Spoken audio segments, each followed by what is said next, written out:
Recording. Hey everyone, this is episode 456 of the OotiniCast, and we are going live here. There's that. Let me just mute it. And actually, I'm going to pause it too.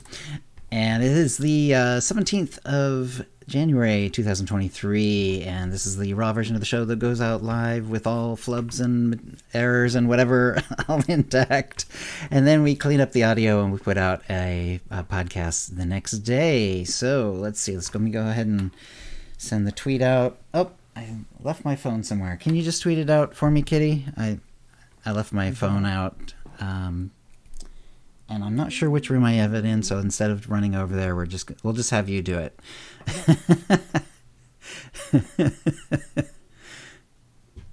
It's funny. I have different accounts, and I have them on different. I have different accounts logged in on different browsers, basically, so I don't have to log in and out because they don't have like a swap between. So the phone is the only one that happens to have the OotiniCast one, so I can't do it on one of the other browsers. So we'll just anyway. No worries. OotiniCast. Pay the attention to that man behind the curtain. Going live right now. Whoop whoop. And that. Okie doke. Done. Okay. You had it ready to go because I copy and paste it and retweet it, and you do it. So. Right. Thank you. Yeah, so are you about ready? Because it is the top of the hour. Yeah, I'll wake up. All right, let me have some water, hopefully without choking this time. And I'm not going to say anything. He did it. Survived. All right. Yay, you're really getting good at drinking water. I know, and yes, and not choking at the same time. That was so funny last time. That's oh my the god. Trick, right?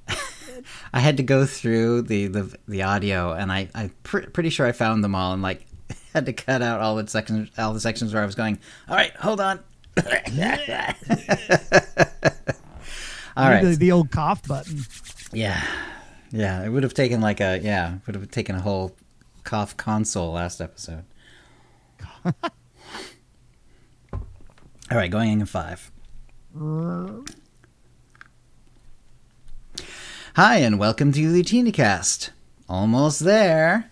This is episode 456, being recorded on Tuesday, January 17th, 2023.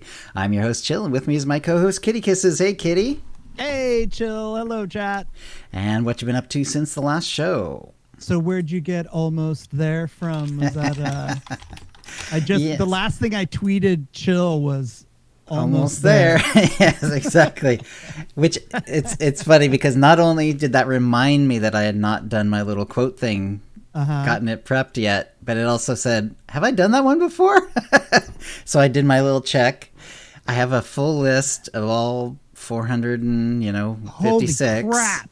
You do? It's a separate list, so I don't duplicate. Yes. Every quote at the top of the show has been unique. Every last one. It might be fun to do a read through at some point. Maybe around the 500. Just go through and I don't know, we could take turns, or you could read I don't know, a couple of them. Yeah. They changed over time too. Like some of the early ones were a little more like cutesy poo. Like I wasn't doing necessarily direct quotes, but it was like something Star Wars related. Like the podcast that, and tears your. Well, that's more of a quote, but you know what I mean. Like, right. The reference is something, but wasn't like an actual quote. And then I just settled into quotes after a while. So the organic evolution of the OotiniCast. And that's actually for me, that was like one of the big bonuses for the big Disney takeover, was like all of a sudden there was tons of new stuff coming up where I didn't have to scrape through, because I'd gone through the movies a bunch of times, and then I was starting to have to kind of really dig through Clone Wars and the stuff that had actually come out before, and then it's like now it was getting really really really tight after a while. And then, now Disney Plus came out, and it's like there's new stuff all the time. And yet the funny thing is, like the last 5 episodes, I've been like They've all been from like episode 4.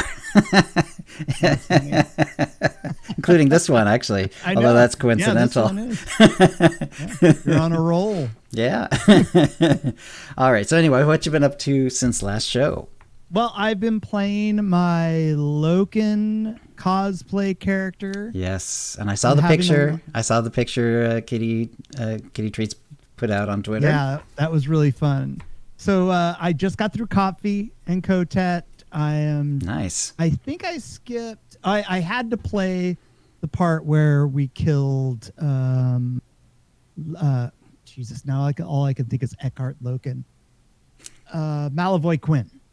I had to play that just to kill him. And that's a big favorite in chat when you kill him. I'm like, should we let him live? No, kill him. Man, he is not a fan favorite, which I think is great, because if you despise a character so much, that just tells you that the writing and the acting is done well. Right. So kudos to BioWare and the voice actor and everything. Yeah. Played him. So it's true. It's true. And then also Malavoy Quinn, they never really said it, but in beta and before, that you could in fact kill some of your class story companions. Right. The problem was back then, of course, there weren't very many companions, and so if you killed off any of them, you're kind of stuck in terms of getting everyone out on crew skills and so on. Right. And they quickly found out that like it was going to cause no end of trouble for their support team, because their support team would, like, people would be begging them all the time, can I please get this stupid companion back so I can actually send out all my characters while I'm actually, and then using one while I'm doing solo stuff, because everyone has 5 companions. You had to get the 6th one as the ship droid, so that was 6, and at the beginning of the game you could send out 5 missions, and then you needed a 6th, so you actually did. There were no cartel companions, there were no bonus companions, no extra companions from the story, nothing. And so people would definitely like want that choice back, since there wasn't like a substitute or anything. Yeah, I remember HK coming out, and that was a big deal. And Treek was the very first, but Treek was awesome. HK really came out right around the same time, but I think Treek was first technically. Yeah, and which makes sense, because they didn't have to do the whole, like, HK. There's like a big story, like, and if it was so fun too. Anyone listening, if you have never done the HK companion the original one, not like Armorasa or anything like that from the Alliance, but the original one where you have to do a whole bunch of stuff to get him as a companion. It's a whole storyline. It's awesome. It's so still fun. in the game. It's still in the game, and it's still awesome. That is super but fun. Anyway, they never said that that Quinn was like the main one that you could kill, but it's pretty clear that would have been one of the ones that you probably could have killed for sure. Oh yeah, and it was classic, because when you could kill him, you would literally fire him out of an airlock. And that's kind of the go-to thing to say in a space game, right? Oh, fire him out the airlock. And that's the way that Quinn you could kill Quinn in beta. But I remember having that problem too. When the option came up, I went, I hate this guy, but I need my companions, because also back then each companion had a different ability. Right. They were good at different things. They weren't genericized. Yeah. You had a DPS, healer, or a tank, and your companions were specified as one of those things. And you couldn't. And in addition, they also had different crew skill bonuses or crafting bonuses. That's Remember right. that too? I forgot about that. So if you killed a companion and he was also happened to be the best one for like whatever crew skill you wanted to do on that character, slicing or whatever it was, that would really suck. Yeah. Yeah. Also, I remember that you could only get them to level 10. And yes. This is back when it was called, what was it called?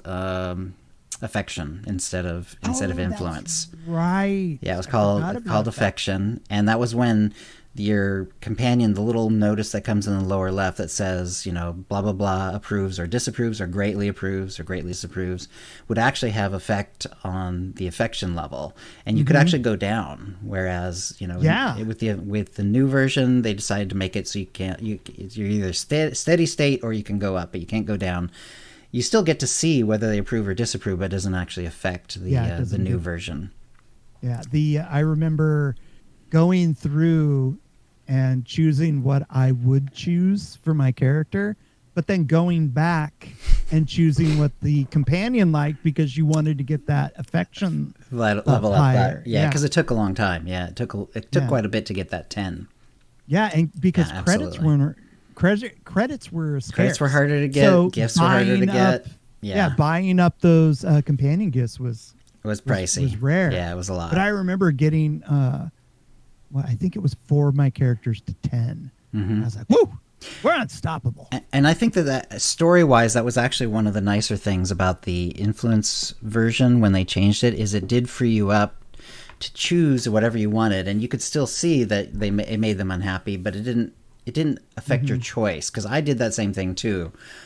Where, I mean, sometimes I would even go back and do it a few times to get all the ones that they approved of. That's exactly what I did. I go through and make sure that I got all the positive affection. Yeah. Did it actually give you a number too? Yes. Well, it would say plus. Yeah, it would say plus and minus. I can't remember if it was during the conversation. It would definitely give you a number at the end of the conversation, though. And then you would see it, just like it does now with influence. Right. During your class story, it'll say, Quinn plus 100 or whatever, I think I remember it happening during the conversations, though, at least sometimes. Yeah, because you could potentially get more points for choosing a different thing, a different option, and I would go back and choose the option that gave it the most points. And sometimes you'd choose one that you thought your companion would like, but they disliked it, and it's like, whoa, wait a minute, why did they not like that? I also remember getting what's his name? The first companion you get on the Jedi Inquisitor, or the Consular? The Consular, yeah. What's his name? The Trandoshan? Anyway. Right. Kaizen. And back then there were no guides to know what gifts to give them. Yeah. And I kept thinking, oh, trophy. He's a Trandoshan. They love trophies. Right. And I'm giving him the trophy and he didn't like it. I'm like, no. I wasted a gift. Yeah. Yeah. And now I'm spending buying thousands of them. Yes. Yeah. Yeah, exactly. Actually, I forgot to put that down. But yeah, they lowered the price of the rank 1 and rank 2 gifts on the fleet. Oh, they did? Yeah, by 90%. So instead of 10, 100 or 200, or sorry, whatever it is, or 100 and 600, I think it was, or whatever it was. It's 10 and 20 now. It's crazy. It's Holy really, really crap. cheap. Yeah. So the green and blue? These are just the level 1s and level 2s. I think they're all green. Oh, okay. I know what you're talking about. Yeah. These are from the actual area where you actually buy companion gifts. The level 5 ones, the expensive ones, are still expensive. They did not drop those. Yeah, but I guess they just wanted to make it so that people who are kind of new to the game and don't have that many credits will be able to get it. And to click. And I don't know how long it's been in the game like that. I just noticed it the other day, and it's oh, that's interesting. So now I'm my latest character. I have 1,000 level 1 military gifts and 1,000 level 2 weapons for whatever whichever character I'm doing it on. By the end of the year, you're gonna have a Hulk size muscly index finger. Yeah, exactly. Yeah. But anyway, that was it was fun. So you're doing Loken, yeah. Doing Loken.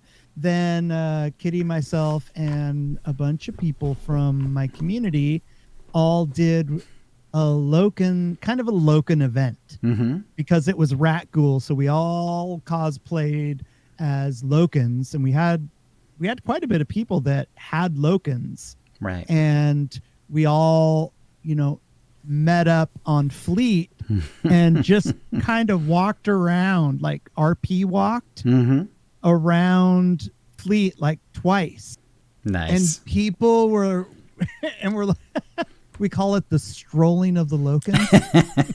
And for the ones who were agents, do they also have their Lokins out? Or for people who had gotten their Lokins back? Well, we didn't think of that, and because we just did an ops group. Oh, you're an ops, so there were no companions. Yeah, that's so that's next fair. time I think we're going to have companions out, because we thought of that afterwards. Like, oh, why didn't we just all go, blah blah alone, and then have our Lokins out and our little Racklings, Rat Ghoul companions and stuff out, which would be funny too. So, however, we are going to be doing it again. We're going to make it a thing. Like every time there's a Rat Ghoul event. Nice. We're going to Loken it up. We're going to go to Fleet, and we're just going to do a couple laps. And this is on the Satil Shan, of course. Satil Shan. We went down to Hutta because somebody's Loken that they had made wasn't high enough level to get to Fleet.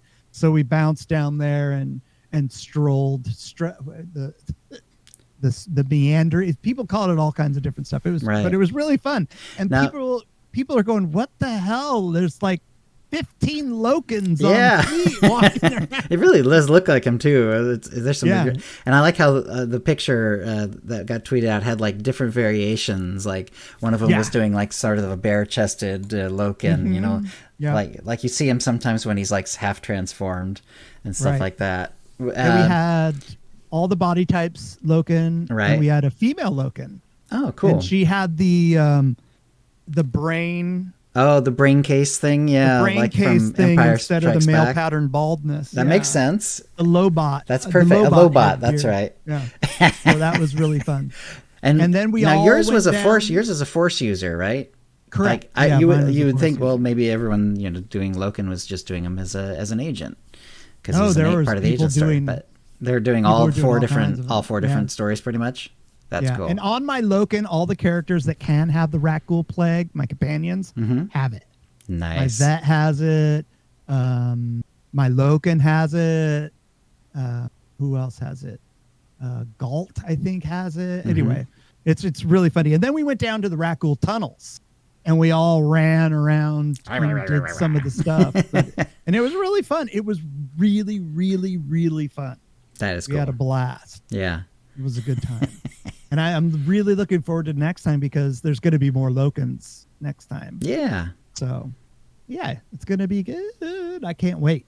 Lastly, I've been enjoying the Bad Batch. Kitty and I, whenever there's a Star Wars out, we always Star Wars it up. Oh, yeah. And we always look forward to it. And we have a little picnic on the bed and eat dinner and watch it. And I have been loving the Bad Batch. Yeah, it's been a lot of fun.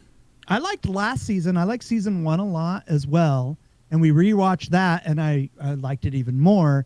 And then, this season's been really good. I've been really, really stoked on it, and I am looking forward to The Mandalorian. Yeah, season 3. Season 3. They just had a trailer drop, so that's pretty cool. Yeah.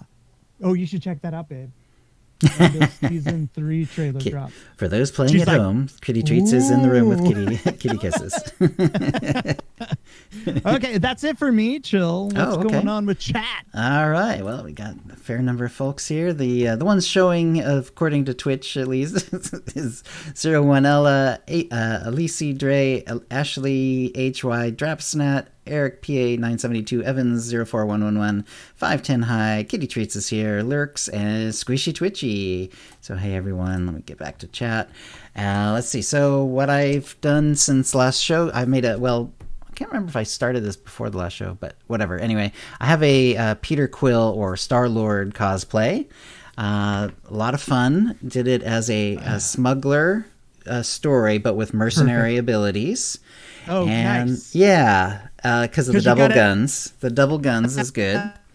And I'm actually doing him with Innovative Ordnance, which is a spec I don't do a lot, but feels really appropriate for him. There's a lot of tech gadgets and stuff like that. Cool. It's the dot spec. Right. I've never played that. Do you like it? I haven't touched it for ages. I actually am liking it pretty well. Yeah, it's coming together pretty well. One thing, it has a really poor dot spread, so if you really like to spread dots, it's kind of crap at that.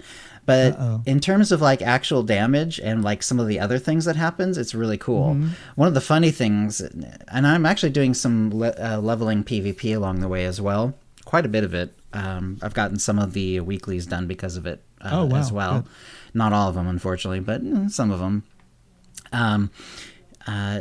But when you're outside of PvP and you're just like leveling, any weaks or normals you can really just thrash on, because this innovative ordinance has like tons of abilities that either stun or knock down weaks and normals. Oh, cool. So you have your death from above. You have the one that does like the AoE damage that forces them to be stunned the whole time they're taking damage. There's the sticky bomb that knocks them down after a few seconds. Your single target channeled damage things, stuns weaks. Your missile blast knocks down the main target. It's like if you're weak or normal around an innovative ordinance mercenary, especially, and a lot, some of these are from other specs too. You're just completely screwed. But it's a lot of fun. Your Star-Lord looks awesome. Thanks. We rated you a little while ago, and you were playing him, and even his postures are similar, which is really cool. But he looks great. I did put a shot of him in the show notes.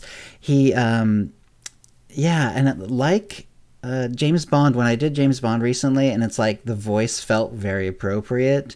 That was something that feels very appropriate for the Smuggler as well. The voice is actually pretty similar to to the MCU movies, and the style, like the whole snarkiness that's very Han Solo-esque, of course, which is, I'm sure, what they had in mind when they were writing it. But it works very, very well for a Star-Lord character as well. So, it's been a lot of fun.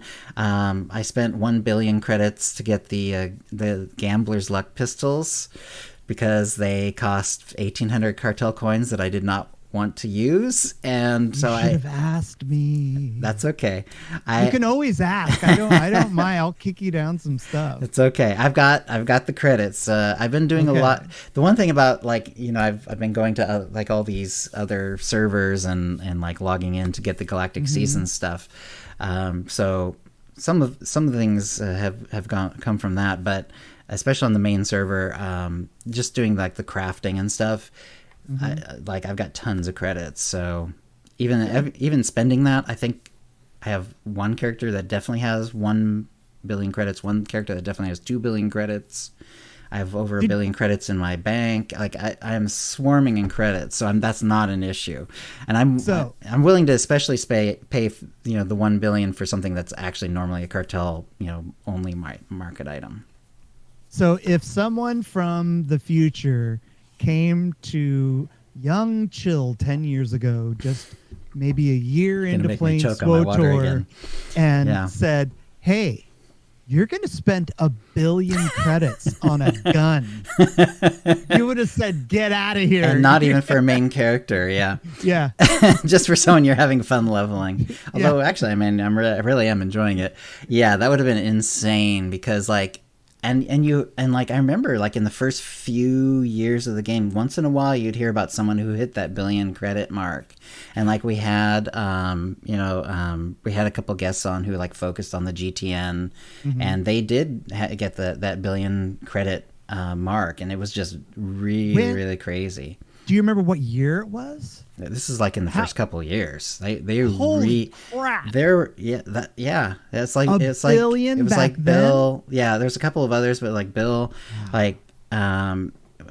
and there was even a little sort of semi, not really a segment, but he would come on occasionally. Oh, I remember that. Yeah, and he would give us hints of what's selling really well and different ways that he's making credit, because that was his mini game. That was what he would he enjoyed focusing on, and he was really good at it, and he knew ways to buy things low and sell them high, or craft them, or find them, or whatever.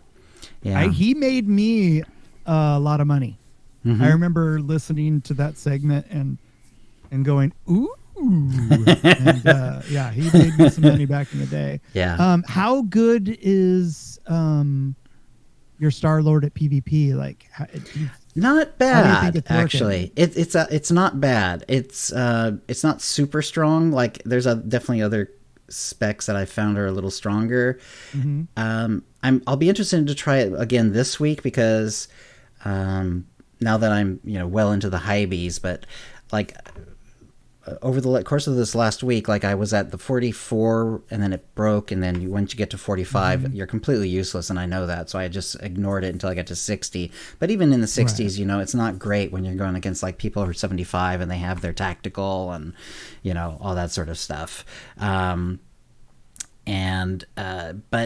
it feels pretty good. The damage can be good, and it definitely, it's nice because like even if there's enough, because it is a dot spec, even if mm-hmm. they're trying to run away from you, if you're getting the dots on them, you're at least doing something to them at least.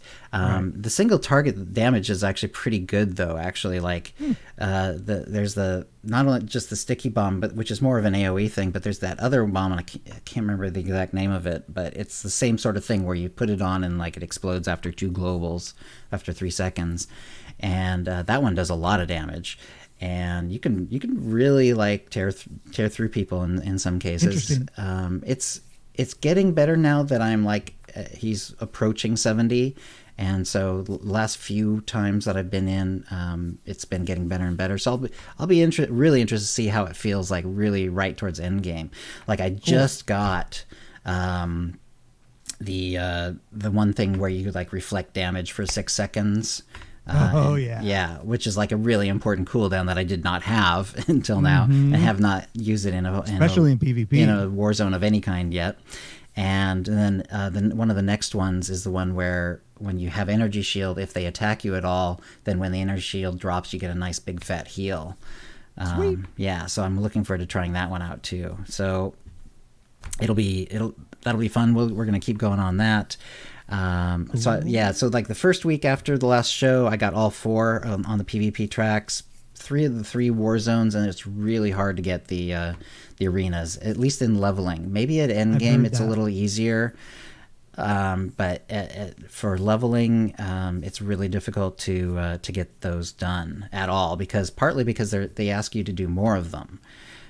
So like you need like 8 war zones, but you need 16 arenas for some reason.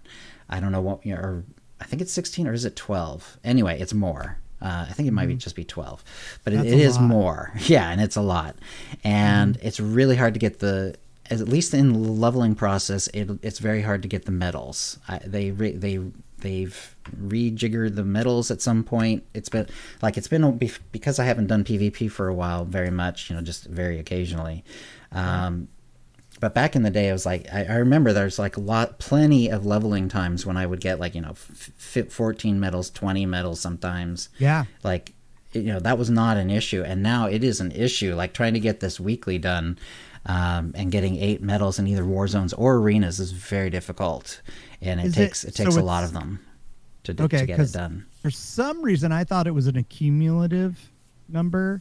Instead of there are some galactic seasons things that are like that, but for the PvP track, it's 8 medals in one arena or one arena, right. Yeah, one arena or one war zone. Yeah, so it's pretty nasty. So hopefully they will rebalance that.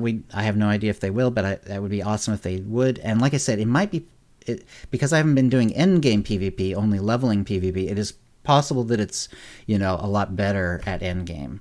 Because I've noticed, like, now that I've gotten into the high B rather than the low B, like as an off healer, because he has some off heals as a mercenary, even though he's not in the healing spec. Like I'm occasionally getting extra medals because there's a 30,000 in one heal medal, and you really can't do that at all when you're low B, even though you're quote unquote being ranked up to 80. And in high B, I can only do it occasionally. Like I have to cheat it. What I do is I pop my energy shield, which I have taken the special bonus that gives me 20% extra healing when it's on. Right. Then I do my highest heal, and if it crits, I'm good. And if not, well, it's a 20-second cooldown, and energy shield will be gone by the time it comes around again. So it's up in the air whether I get 30,000 heal in a match, even as a Hy-Vee. So so like I said, when we get to the end, maybe it'll be a little easier, but at least when you're leveling, it's really nasty trying to get these medals. If that's like your focus, which for me it has been, I don't know if it will be, in the future, but at least for now it is, it is the leveling PvP. It's really tricky to get those medals. I think I'm going to try that build because I just made a Merc. Mm-hmm. So maybe I'll level her up just to give it a looky-loo, because that sounds really interesting. There's some interesting choices too. Like there's a couple that you can actually choose between them and actually feel like it's actually a good choice, not just like, oh, here's the one that's pretty much the right one, and then maybe if you're doing operations, this is your choice because they need this or whatever. For example, the big sticky bomb that goes off and after 3 seconds, it's actually not called sticky bomb, it's the other one. It's like more of a main damage ability.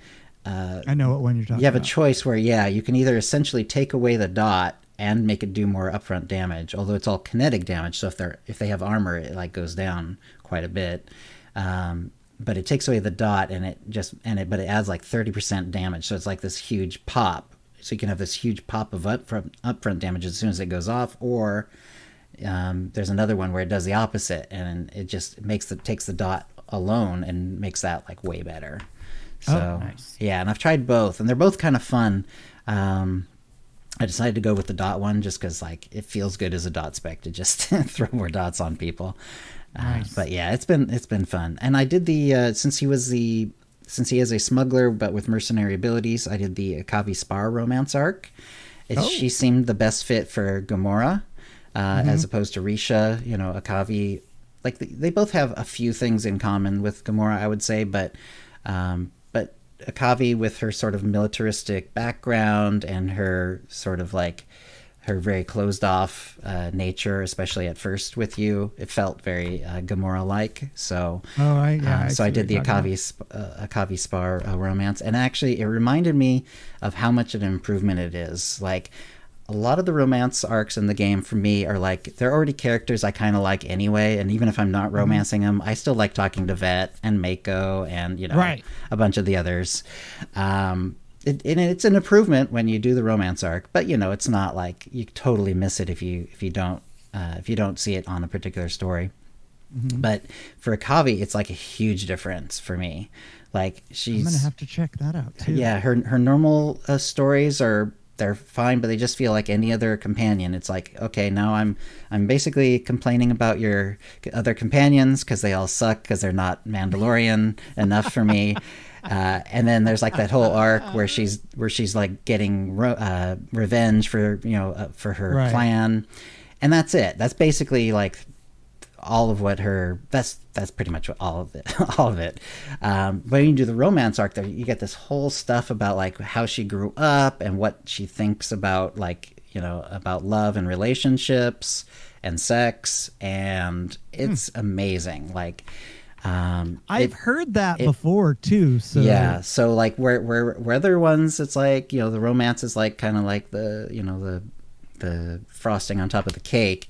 Like for Akavi, it's like she goes from like from small to way more interesting. So yeah, I highly recommend checking it out if you're at all interested in that. I'm gonna romance her next time I go through that. Nice.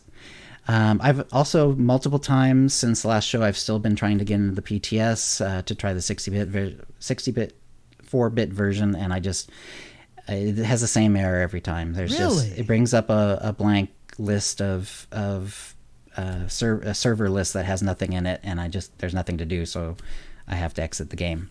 Are you using the SWTOR launcher or Steam? I have never used Steam. I'm still on the original. Well, they've updated it, but I'm still on the SWTOR launcher. Okay. And I've sent the messages into the thing. There's also been some stuff on the forums. They're aware of this issue. It's not just me, fortunately, because if it was just me and then the game went live, it would be bad for me. Like I would not be able to play the game at all. So yeah. So anyway, so he is now 60. I think he dinged 69 this morning when I did the. Nice. And he's on to. He finished Rishi, so he's off to Yavin 4 next. And yeah, good stuff. Cool. And cool. so well, hopefully they'll have that 64-bit version out, and you'll be able to get on. Yeah, the new build. I know. I keep getting on, hoping a new build will come on. Now, of course, it's unlikely. Yesterday, last time I tried it was yesterday, and I was like, well, that's MLK Day. I'm sure it's probably not likely they're putting out a new version then. But hopefully, maybe this week they'll figure out what's going on, and I'll be able to check it out. But. Yeah, and I'll undoubtedly stream it when I do get in. Good luck. Yeah, and all right, so that'll bring us to the tip of the week, and the tip for me is pretty simple. I've been doing PvP leveling, so a reminder of what the breaks are, because they have changed over the years several times. Mm-hmm. The current break between low B PvP and what I call high B PvP is 10 to 44. So you can start PvP at 10, and then through 44, that's the low B bracket. And really, at level 10, you're just going to get wiped. Like, give yourself to like level 18, 20, something like that. And even then, it's going to, maybe even a little higher. Yeah, get an interrupt, exactly. So 44, and then 45 to 79. And again, like at 45, you're just going to get taken out. Like maybe if you're a stealther, you can find some useful things to do in a war zone. Mm-hmm. But if it's an arena, or whatever, or if you're just getting in a fight, they're just going to take you down. It really is rough. But anyway, that's not the tip. The new tip for me is also kind of a change to the game that I didn't realize. I don't know when exactly this changed. But when you go from low B to high B, if you're in the queue and you ding, in years past, it would just let you finish that queue, and you would just go in. You'd be technically in the low B, but you'd be level, in this case, 45. No big deal. One war zone where you have, one war zone or one arena where you're like one level higher than anyone else. Right. Probably is, unless they're doing the exact same thing, and then you've leveled past it, so it won't matter after that. Not anymore, though. When you ding 45, you're immediately removed from the queue. You have to re-queue, and if you do, you're in the high B queue. So you're no longer. So if you're in queue, hoping for that ding right before 45, don't get any XP, because if you ding 45, you're out of the queue. So there you go. Interesting. Yeah.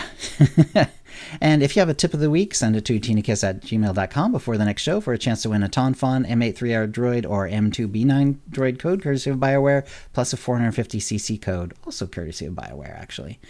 All right, that'll bring us to the Mind Trap. And we have... this one is about PvP, actually. So... the question asked is, have you played SWTOR PvP with the new PvP season 7.2? And if so, what is your general take? There's 4 choices. Yes, it's an improvement. Yes, about the same. Yes, it's not as good or worse. Or no, I haven't done PvP. And we had 496 votes, which is really good, especially for recently. Yeah. So I appreciate all the retweets and so on. And also the Mastodon is slowly taking off. I haven't added the numbers or anything. I just pasted in the one from the tweet. But the numbers were roughly the same percentage-wise. So, and it only would have added a few numbers in any case. But in any case, 70.2% have not done PvP in the new PvP season yet. So it's in 7.2, and that's been a few weeks now. That's like It's like a month basically now, I believe. So no, I haven't was 70.2% of the ones who said yes. Yes, it's an improvement, actually won, so that was good, 11.5%. Yes, about the same, 9.1%. And yes, not as good or worse, 9.3%. So yes, it's improvement 1. And then the other 2 are almost identical, with not as good or worse, slightly ahead, but both of them like 20% below. Yes, it's an improvement, in percentage terms anyway. I said yes, and I put about the same. Now, I haven't done any endgame PvP, and it's possible that my vote might change if I, got to endgame and I decide, oh, this is much better because I can get 8 medals easier, or maybe it's worse because... I don't know why, but maybe it would just feel bad, maybe because I suck. Who knows? But I put yes about the same, because for me, like the fact that the medals were harder to get, and it was sort of slightly frustrating. Kind of balanced out the fact that it seemed a little bit easier to get a Q, although not as easy as I was hoping when I started doing this. And also the fact that you can get actual rewards for just doing leveling PvP, whereas, you really didn't get that much for doing leveling PvP other than the actual experience and stuff like that. And you're still getting all that stuff. You're still getting experience. You get boxes after every win or loss, which if you win definitely has some random gear in it. And it's very random, but still it's gear. And even if it's a loss, though, you sometimes get gear as well. It's about 50-50. I don't know the exact percentages, but it seems 50-50. So, and I also went back because I remember we did a sort of a similar one. So I went ahead and pasted this one as well. This is an old Mind Trap from June 2022. 1,008 votes on this one. I was a really high vote count for that one. How often do you PvP in SWTOR 7.0? So this was meaning the 7.0 era, because this was June 28th of 2022. So this was about 4-ish, almost 5 months into the 7.0 era. And for that one, little or not at all was 72.4%. So unfortunately, the percentages for no, I haven't are really similar. Yeah. So no, I haven't in the current one, 70.2%.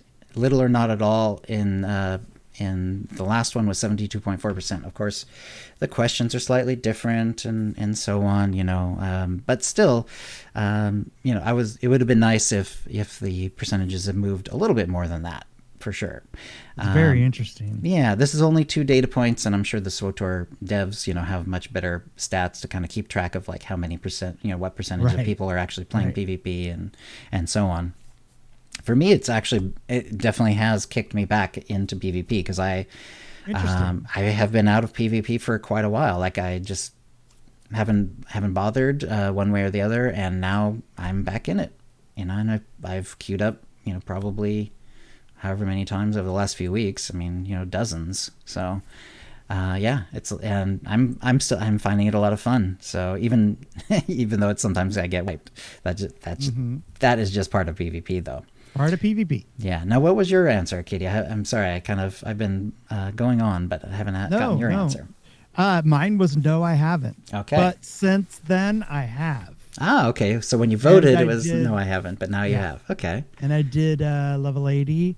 Nice. And just got rolled over and over and over. Right. But I wasn't on my favorite class to PvP on.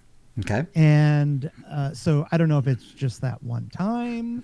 Probably not, because that's part of PvP. Sometimes everything that you queue, you just get rolled. So I don't really have an opinion on how I like it just yet. But interesting. Yeah. I'll be interesting to see what you say once you get once I do some end game. Yeah. And I'm not sure if I should stick with the same character or if I should just do it on my main, because my main has much better gear and and I have. What's your main again? It's Lilu and Corbin Dallas, and they're both. Well, the damage spec for my mains, I have a damage and a tank spec actually for both of them, and the damage spec is. It's the dot for smugglers. Okay. The short range one, the invisibility one, not the gunslinger, or not the gunslinger or sniper version. Sharpshooter. Yeah. Right. Cool. Yeah. I've heard those are doing pretty good. Yeah, I hope so. They've always done okay because they have reasonable damage, they have invisibility or stealth, and then they they have some self healing as well. It's all good, but also I'm just used to that spec since I play it. That's the key. Certainly right weekly, and whereas the innovative ordinance, this is the first time I've hit it, done it ever, really, and certainly to this level. So, yeah, some people did answer back as well as voting. Let's see. Asha Satur said, I love it. I have a lot of fun. Pre-made 8 groups and hutball matches are a pain, but it's fun. At least on Darth Malgus. I play a bit on Satil Shan, and the people there are rude as hell. Wow. Okay. I'm not enjoying PvP there as much as on Malgus, but people are rude even in PvE. That's the funny thing is I think for a long time, Satil Shan had a pretty good reputation at least. So Yeah. I wonder if this It's is one of the reasons I coincidental. stayed there. Yeah, exactly. Yeah, weird. But who knows? Maybe things have changed over time. Let's see. Ulithar said, I think overall it's an improvement. Faster pops and rewards are worthwhile again, in my opinion. Also, though I'm not part of one, I'm glad 8-player pre-mades are possible again. Only medals need tweaking, and in my opinion, the achievement weeklies should be lower. 15 each would be enough. So there you go. I've heard that. Both of those, including me today. Yeah. I'm not sure about the achievement weeklies, but definitely the medal thing is it's definitely part of it. Empress Valen said it's great. It's unlimited PvP for non-subs, so you can queue into war zones and arenas all day long, even as a free-to-play or preferred. And all level ranges have a steady population too. Best time ever to get into SWTOR PvP. That's true. Nice. Yeah, I would say, it does sound like the pops are a little bit better at endgame. I'm certainly hoping that they will be for me when I do that. But you can definitely get pops while you're leveling as well. I'm finally getting pops when I queue up for the tougher arenas, which is a huge improvement in my opinion. Sorry, this is Hyrelda, I'm guessing at the pronunciation. Going up against pre-made groups in 8v8 is still painful, of course, but I'm happy with the changes so far, all things considered. Yeah, that would be really nasty. Let's see. Hellebore Art said, without Dauntless or Defender medals, most players can't meet medal objectives that require 8 per match. Yeah, thus forcing players to aim for just quantity of matches, since a match that's a struggle means less time in uninterrupted defense and no Dauntless medals. Yeah, so the Dauntless and Defender medals apparently have been nerfed or gone away. I'm not sure. I know that you can get defense medals, at least in some of the war zones that I've been in, so they must not. There must be just less of them or something. Let's see. Kralistra said, less people trying for the objective, even in designated war zones, and everyone is crankier in general. I think the older system was better. At least it contained the more toxic to a smaller area, so to speak. Meaning presumably the arenas, Right. like the ranked. Also, the rewards are too much grind for too little reward, in my opinion. Okay. I'm assuming they're going to tweak it. Yeah. Darth Shezik said, other than popping more, there isn't much difference. Fair enough. Hellebore also said, I like the concept of the new PvP track. It feels incredibly difficult to meet the full objectives for the season Chivos, the 25 weeklies, both sides, plus arenas. Yeah. I have to give up on my story heroics and free to FPS time just to grind for the weeklies when 8 medals are required, speed wins, or tons of defense. Yep. Let's see. Gear upgrades by PvP is also very hard. I need to do 30 matches to get enough via the same time spent in flashpoints or heroics. That's a lot of matches too. That's a lot. Even if they're popping regularly, that would take a ton of time. I do love the new UI/scoreboard and rewards, but if you only average 3 weeklies per week, like me, you'll never get the big achievement. Yeah. Let's see. Earning medals isn't easy as it used to be. So we're seeing a lot of that. The new medal system seems worse. I used to get 16 to 20. Now I'm struggling to get past 6 to 7. That was from Gormuffin. So yeah, a lot of people are having the same issue I have.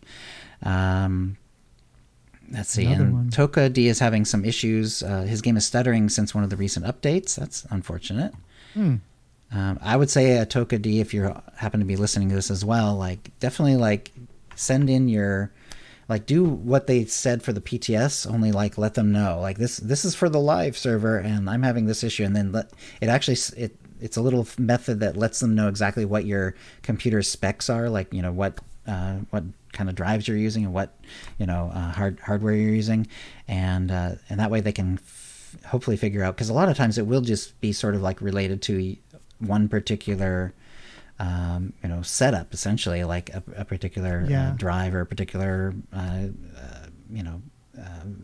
video card or whatever. Yeah, make sure all your drivers are up to date. That's true too.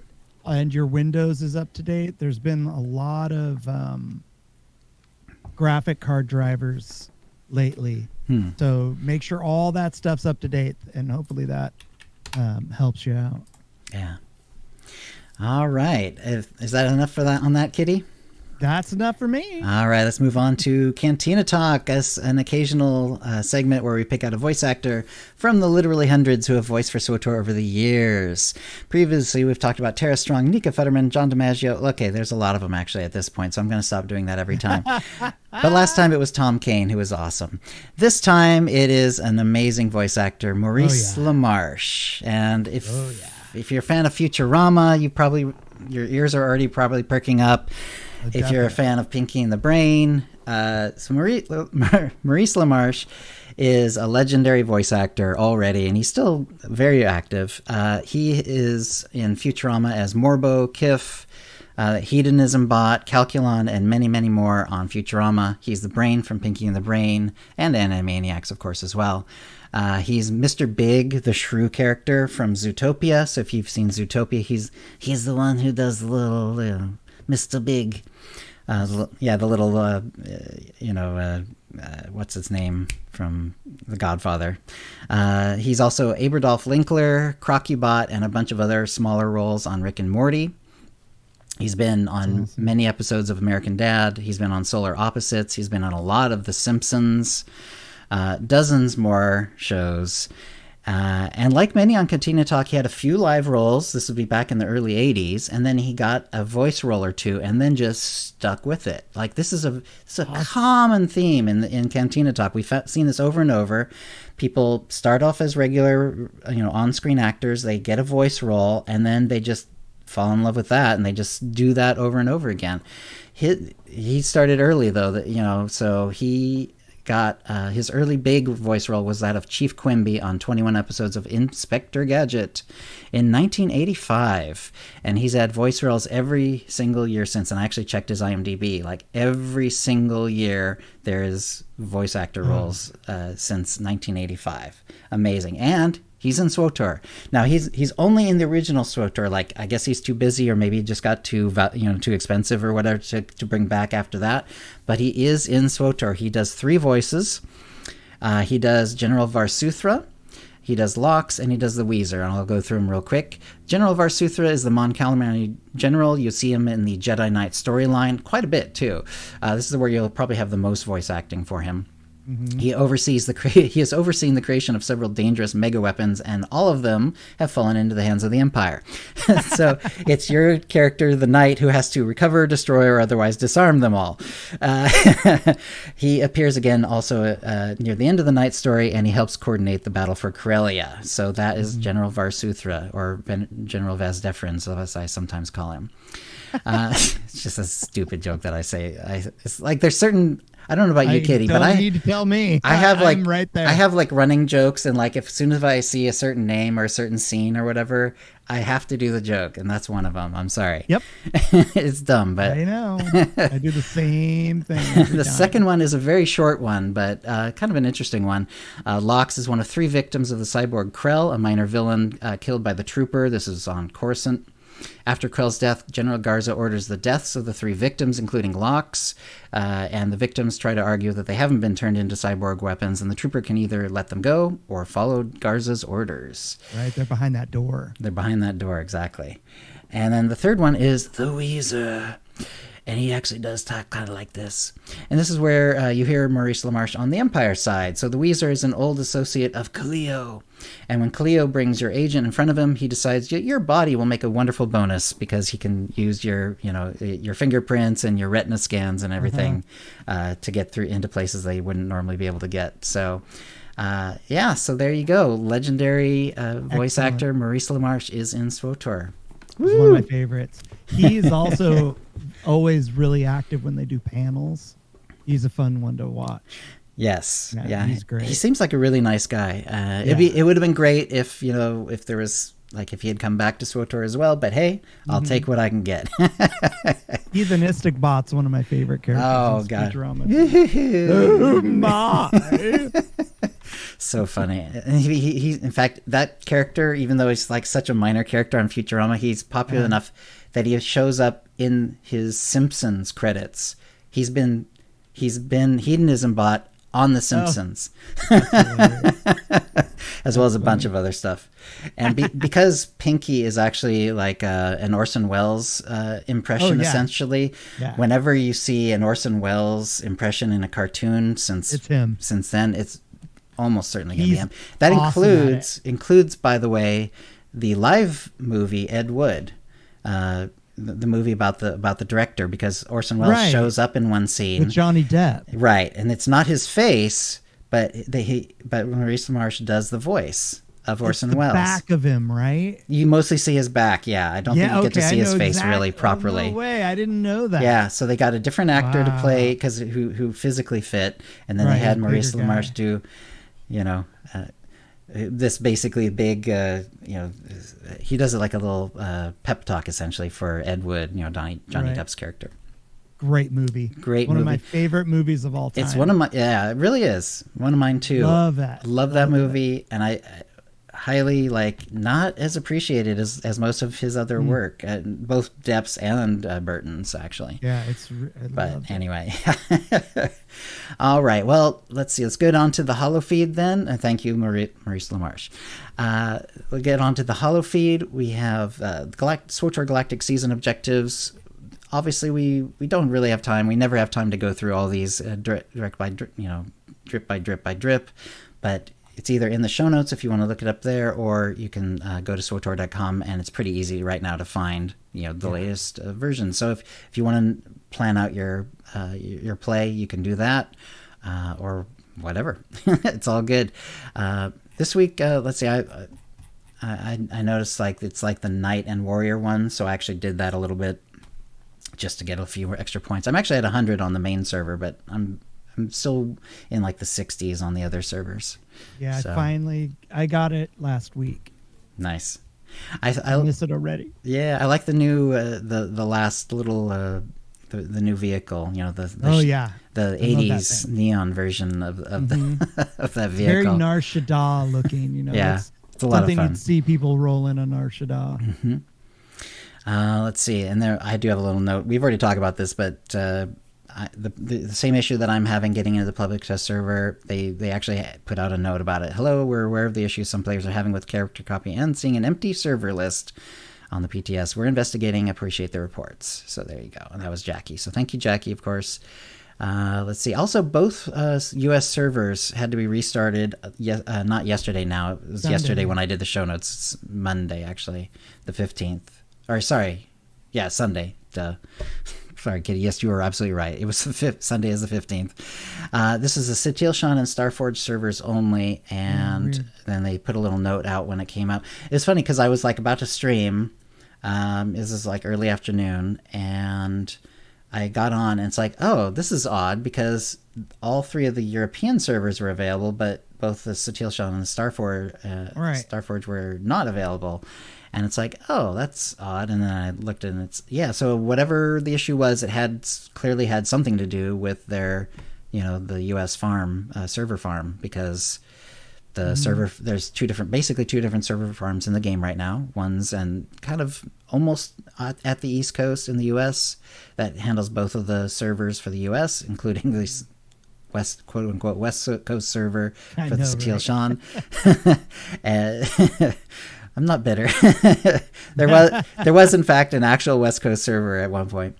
That's been a while though. But anyway, obviously there's a whole different set of servers for the England, Britain, French and German servers.